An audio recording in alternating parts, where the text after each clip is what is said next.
This is the story of a man named Stanley. Stanley worked for a company in a big building where he was employee number 427. Employee number 427's job was simple. He sat at his desk in room 427 and he pushed buttons on a keyboard. Orders came to him through a monitor next to his desk, telling him what buttons to push, how long to push them, and in what order. This is what employee 427 did every day of every month of every year. And although others might have considered it soul-rending, Stanley relished every moment that the orders came in, as though he had been made exactly for this job. And Stanley was happy.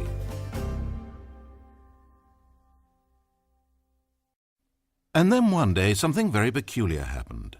Something that would forever change Stanley. Something he would never quite forget.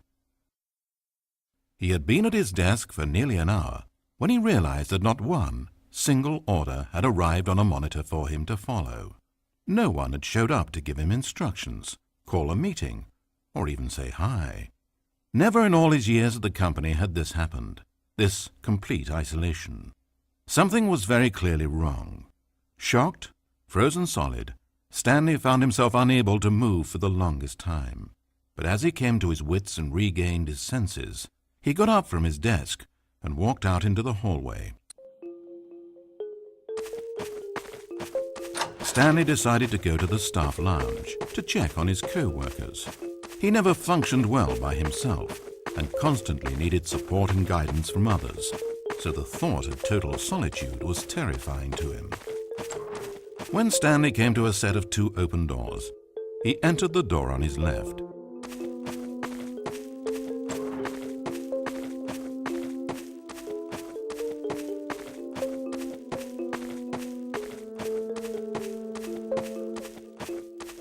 As Stanley entered the lounge, he was horrified to find not a single person here. He decided he would walk up to see his boss, hoping that he would find an answer there.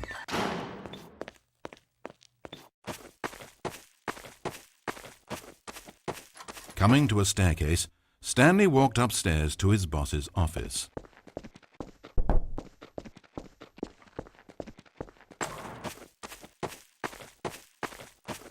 Entering his manager's office, Stanley was once again stunned to discover not an indication of any human life.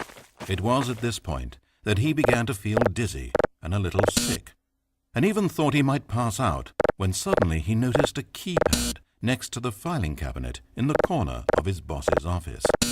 Stanley had never seen this panel before and had no idea what combination of numbers would produce any result.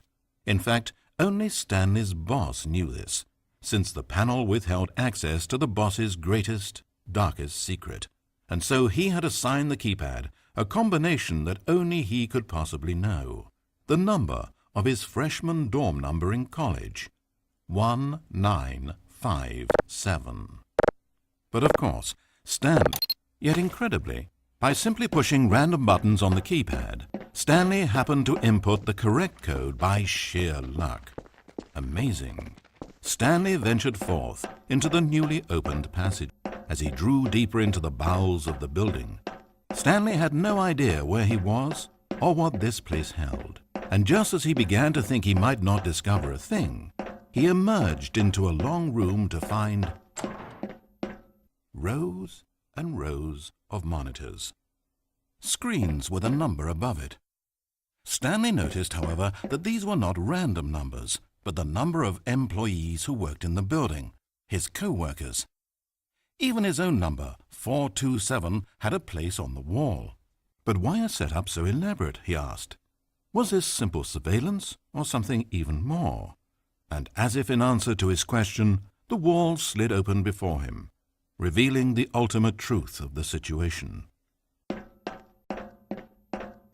An enormous control panel, Stanley discovered, but not one that controlled simple machinery. Buttons were labeled with emotions: happy, sad. Levers and knobs controlled actions: walking, eating, doing work, or watching TV. Every input on this device monitored not the functions of a machine, but of a human being. And the reality began to sink in.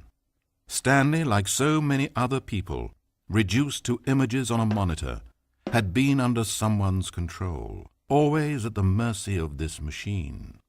Could this have been the only reason employee number 427 was content with his boring job? That a machine had altered his emotions to accept it blindly?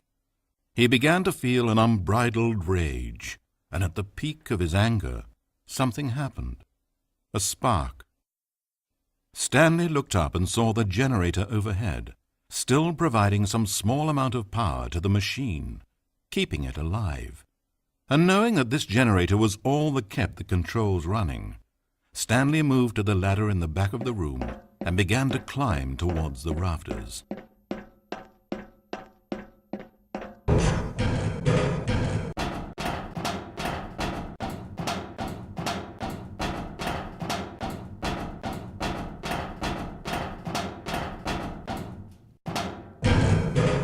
The higher Stanley climbed, the closer he felt to freedom, the further from enslavement.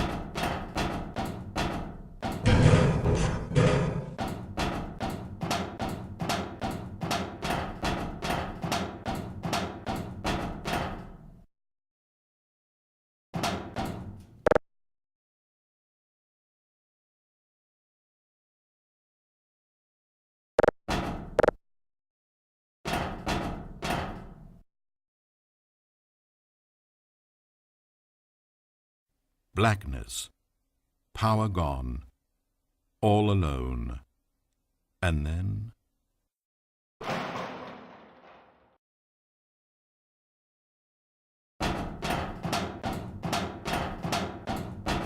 As he stepped through the door into the fresh outside air, a feeling of liberation rushed through Stanley's body. He had seen power, he had seen enslavement, and he had destroyed it. The underling was in control now. He had found his leading role. Stanley never discovered why everyone had gone missing, nor how and when he had come under the machine's control. But it didn't upset him terribly, because he knew that this was how things were meant to happen. All he felt was a delight unlike any he had ever known before. Never again would he follow someone else's orders without question. Never again would anyone tell Stanley where to go, what to do, or how to feel.